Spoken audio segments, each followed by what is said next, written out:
کچھ اور چیزیں یعنی آپ رضی اللہ تعالیٰ عنہ پر جو اللہ رب العزت کا انعام تھا سرکار علیہ السلام کی قربت کے سلسلے میں، اس کے متعلق تھوڑا سا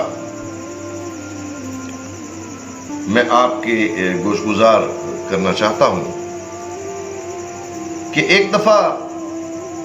حضرت عبد الرحمن بن ابو بکر صدیق رضی اللہ تعالیٰ عنہ آپ بیان کرتے ہیں کہ ایک مرتبہ نبی کریم علیہ السلام کی بارگاہ سے 3 مہمانوں کو اپنے ساتھ لے کر آئے اور خود آقا علیہ السلام کی بارگاہ بقسمہ میں حاضر ہو گئے۔ گفتگو میں مصروف رہے کہ رات کا کھانا بھی وہیں پہ کھایا، آقا علیہ السلام کی خدمت سے فارغ ہوئے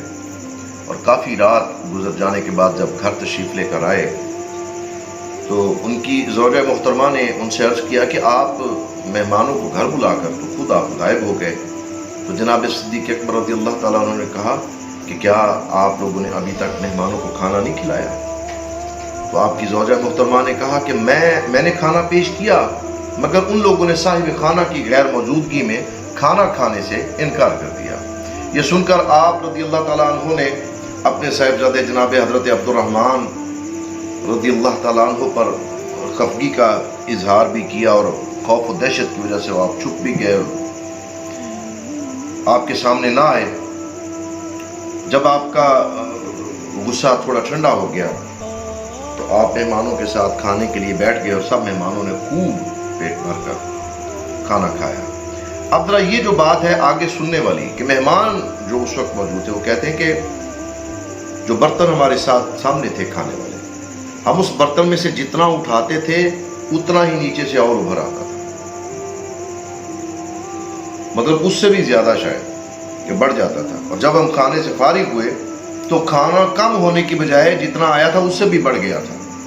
اور جناب سیدنا صدیق اکبر رضی اللہ تعالیٰ عنہ نے متعجب ہو کر اپنی زوجہ محترمہ سے کہا کہ یہ کیا معاملہ ہے کہ برتن میں کھانا پہلے سے کچھ زائد نظر آتا ہے؟ تو آپ کی زوجہ نے قسم کھا کر کہا واقعی یہ کھانا تو پہلے سے بھی 3 گنا بڑھ گیا ہے۔ پھر آپ اس کھانے کو اٹھا کر بارگاہ رسالت صلی اللہ علیہ وسلم میں لے گئے۔ جب صبح ہوئی تو ناگہاں مہمانوں کا ایک قافلہ دربار رسالت صلی اللہ علیہ وسلم میں اترا جس میں 12 قبیلوں کے 12 سردار تھے اور ہر سردار کے ساتھ بہت سے دوسرے شتر سوار بھی تھے، اور ان سب لوگوں نے یہی کھانا کھایا اور قافلہ کے تمام سردار اور تمام مہمانوں کا گروہ اس کھانے کو پیٹ بھر کے کھا کر آسودہ ہو گیا، لیکن پھر بھی اس برتن سے کھانا ختم نہ ہوا۔ یعنی جناب سیدنا صدیق اکبر رضی اللہ تعالیٰ عنہ کی یہ کرامت، یہ بخاری شریف کی جلد 1 صفحہ 506 پر یہ مختصراً وہاں پر لکھی گئی ہے۔ اچھا، اس کے علاوہ بھی جناب عروہ بن زبیر رضی اللہ تعالیٰ عنہ راوی ہے کہ امیر المومنین حضرت ابوبکر صدیق رضی اللہ تعالیٰ عنہ نے جب آپ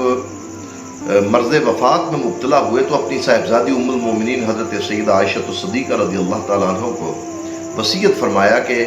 میری پیاری بیٹی، آج تک میرے پاس جو میرا مال تھا وہ آج وارثوں کا مال ہو چکا۔ میری اور میری اولاد میں تمہارے دونوں بھائی یعنی جناب عبد الرحمن بن ابو بکر اور محمد بن ابو بکر، اور یہ جو جناب محمد بن ابو بکر رضی اللہ تعالیٰ عنہ ہیں، ان کی پوری تربیت، پورا بچپن سارے کا سارا جناب شیر خدا کرم اللہ تعالیٰ وجہ کریم کے گھر میں گزرا ہے۔ اور تمہاری دونوں بہنیں، لہٰذا تم لوگ میرے بعد مال کو قرآن مجید کے حکم کے مطابق آپس میں تقسیم کر لینا اور حصے کر لینا۔ یہ سن کر حضرت عائشہ رضی اللہ تعالیٰ عنہ فرمانے لگیں کہ ابا جان، میری تو ایک ہی بہن ہے، بی بی اسما، یہ میری دوسری بہن کون ہے؟ تو آپ رضی اللہ تعالیٰ عنہ نے فرمایا کہ میری بیوی بنت خارجہ جو کہ اس وقت حاملہ ہیں، ان کے شکم میں لڑکی ہے، وہ تمہاری دوسری بہن ہے، یعنی بچی ابھی پیدا نہیں ہوئی۔ اور آپ کو قبل از وقت اپنے وصال کا بھی پتہ چل گیا، اور وصال کے بعد پیدا ہونے والی اولاد وہ بچہ ہے یا بچی، جو آج تو ہم الٹرا ساؤنڈ سے یہ سارا معلوم کرتے ہیں، یہ ان کی زندہ کرامت تھی آپ کی۔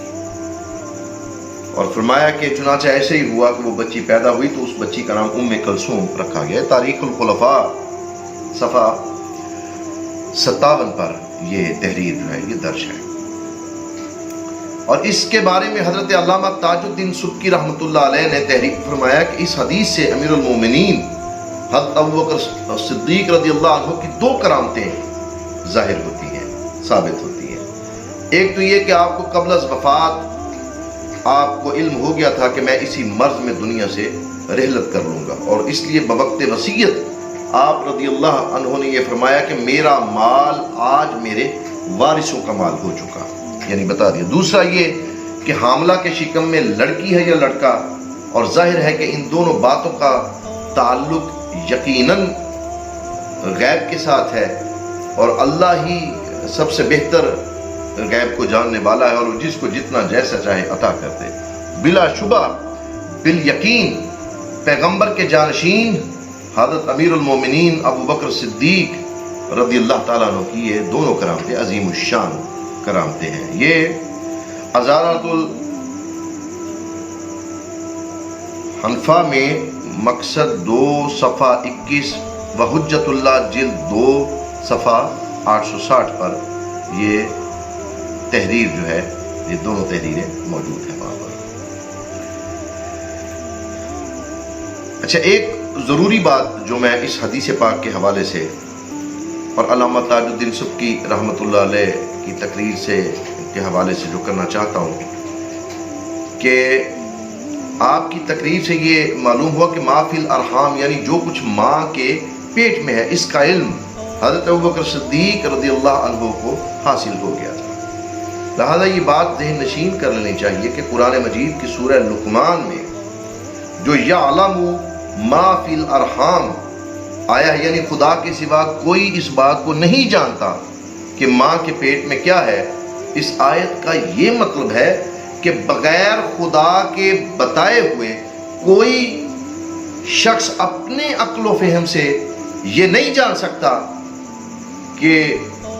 جو مادر شکم مادر ہے اس میں بچی ہے یا بچہ ہے، لیکن خداوند قدوس جس کو اس پر مطلع کر دے، جس کو خبردار کر دے، جس کو آگاہ کر دے، جس کو یہ الہام کر دے، جس کو یہ بتا دے، جس کو اس غیب پر خبردار کر دے، اللہ تعالیٰ کے بتا دینے سے دوسروں کو بھی اس کا علم ہو جاتا ہے۔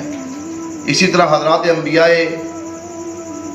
کرام علیہ الصلاۃ والسلام وحی کے ذریعے اور اولیاء کرام کشف و کرامات کے ذریعے کے طور پر خداوند قدوس کے بتا دینے سے یہ جان لیتے ہیں کہ ماں کے شکم میں لڑکا ہے یا لڑکی، مگر اللہ تعالیٰ کا علم ذاتی، ازلی، ابدی اور قدیم ہے، اور انبیاء کرام علیہ الصلاۃ والسلام اولیاء کرام رحمت اللہ تعالی علیہم کا علم عطائی، فانی اور حادث ہے۔ اللہ اکبر، کہاں خداوند قدوس کا علم اور کہاں اس کے نادار بندوں کا علم، کہاں اس کے ناکارہ بندوں کا علم۔ ان دونوں میں وہ فرق ہے کہ جو کبھی بھی ماپا نہیں جا سکتا، لیکن یہ مالک الملک کی مرضی ہے، یہ اس خداوند قدوس کی عنایت ہے، وہ جس بندے پر جس طرح سے چاہے اپنی عنایت کر دے۔ حضور علیہ السلام کی وفات حسرت آیات کے بعد جو قبائل عرب مرتد ہو کر اسلام سے پھر گئے تھے، ان میں ایک قبیلہ کندہ بھی تھا۔ حضرت امیر المومنین نے اس قبیلہ والوں سے بھی جہاد فرمایا تھا، اور مجاہدین اسلام نے اس قبیلہ کے سردار جو بڑا تھا، سردار اعظم یعنی اشعث بن قیس کو گرفتار کر لیا اور لوہے کی زنجیروں میں جکڑ دیا تھا، اور پھر اس کو دربار خلافت میں پیش کیا۔ حضرت امیر المومنین رضی اللہ عنہ کے سامنے آتے ہی اشعث بن قیس نے بآواز بلند اپنے جرم ارتداد کا اقرار کر لیا، اور پھر فوراً ہی توبہ کر کے صدق کے دل سے اسلام قبول کر لیا، اور جناب امیر المومنین نے خوش ہو کر اس کا قصور جو تھا وہ معاف کر دیا، اور اپنی بہن حضرت ام فروہ رضی اللہ تعالی عنہا سے اس کا نکاح کر کے اس کو اپنی قسم قسم کی عنایتوں اور نوازشوں سے سرفراز کر دیا۔ اور اس بات سے جتنے بھی حاضرین دربار تھے وہ حیران رہ گئے کہ مرتدین کا سردار، جس نے مرتد ہو کر امیر المومنین رضی اللہ عنہ سے بغاوت کی اور جنگ کی اور بہت سے مجاہدین اسلام کا ناحق خون بہا، ایسے خونخوار باغی اور اتنے بڑے خطرناک مجرم کو جناب امیر رضی اللہ عنہ نے اس قدر کیوں نوازا؟ لیکن جب حضرت اشعث بن قیس رضی اللہ تعالیٰ عنہ نے صادق الاسلام ہو کر عراق کے جہادوں میں اپنا سر ہتھیلی پر رکھ کر ایسے ایسے مجاہدانہ کارنامے انجام دیے کہ عراق کی فتح کا صحرا انہی کے سر رہا۔ اور پھر حضرت عمر رضی اللہ تعالیٰ عنہ کے دور خلافت میں جنگ قادسیہ اور قلعہ مدائن و جلولہ و نہاوند کی لڑائیوں میں انہوں نے سرفروشی اور جاں بازی کے جو حیرتناک مناظر پیش کیے، انہیں دیکھ کر سب کو یہ اعتراف کرنا پڑا کہ واقعی امیر المومنین حضرت صدیق اکبر رضی اللہ تعالیٰ عنہ کی نگاہ کرامت نے حضرت اشعث بن قیس رضی اللہ تعالیٰ عنہ کی ذات میں چھپے ہوئے کمالات کے جن انمول جوہروں کو برسوں پہلے دیکھ لیا تھا وہ کسی اور کو نظر نہیں آئے تھے۔ یقیناً یہ بھی جناب امیر المومنین ابو بکر صدیق رضی اللہ تعالیٰ عنہ کی ایک بہت بڑی کرامت ہے۔ یہ بھی ازالۃ الخفا میں مقصد 2 صفحہ 39 یہ وہاں پر یہ روایت جو ہے یہ درج ہے۔ مشہور صحابی حضرت عبداللہ ابن مسعود رضی اللہ تعالیٰ عنہ آپ فرمایا کرتے تھے کہ میرے علم میں 3 ہستیاں ایسی گزری ہیں جو فراست کے بلند ترین مقام پر پہنچی ہوئی تھی۔ اول امیر المومنین ابو بکر صدیق رضی اللہ تعالیٰ عنہ کی ان کی نگاہ کرامت کی نوری فراست نے حضرت عمر رضی اللہ تعالیٰ عنہ کے کمالات کو تاڑ دیا اور آپ نے حضرت عمر رضی اللہ تعالیٰ عنہ کو اپنے بعد خلافت کے لیے منتخب فرمایا، اور جس کو تمام دنیا کے مورخین اور دانشوروں نے بہترین قرار دیا۔ دوئم حضرت موسیٰ علیہ السلام کی بیوی حضرت صفورہ رضی اللہ تعالی عنہ کہ انہوں نے حضرت موسیٰ علیہ السلام کے روشن مستقبل کو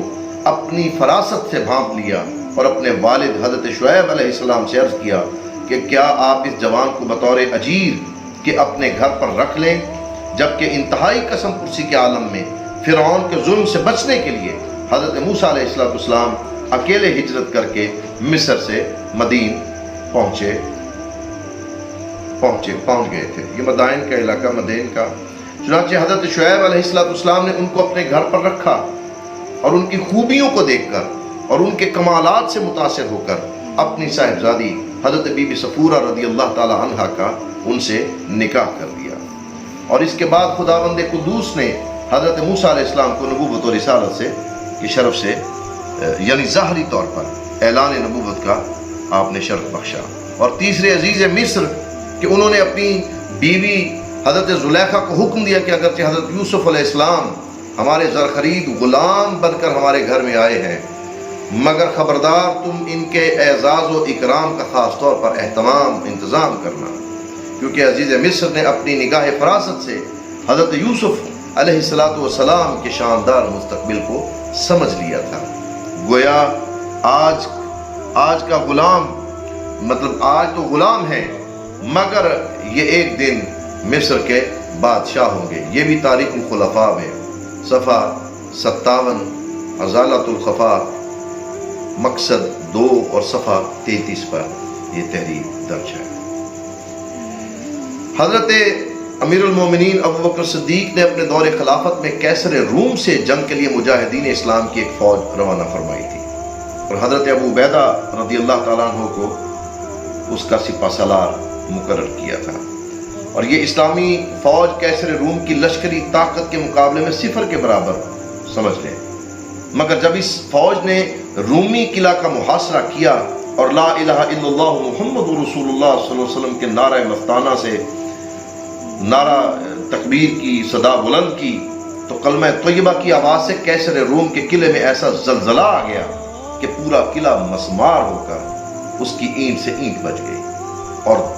دم زدن میں یعنی یک ایک دم میں آن کی آن میں پورا قلعہ جو ہے وہ فتح ہو گیا۔ بلا شبہ یہ امیر المومنین حضرت ابو بکر صدیق رضی اللہ تعالیٰ عنہ کی شاندار کرامت ہے، کیونکہ آپ نے اپنے دست مبارک سے جھنڈا باندھ کر اور فتح کی بشارت دے کر اس فوج کو جہاد کے لیے روانہ کیا تھا۔ اللہ رب العزت ہمیں خلفائے راشدین کے فرمودات پر عمل کرنے کی توفیق عطا فرمائے۔ انشاءاللہ العزیز خلفائے راشدین موضوع جاری رہے گا۔ وآخر دعوانا الحمدللہ رب العالمین۔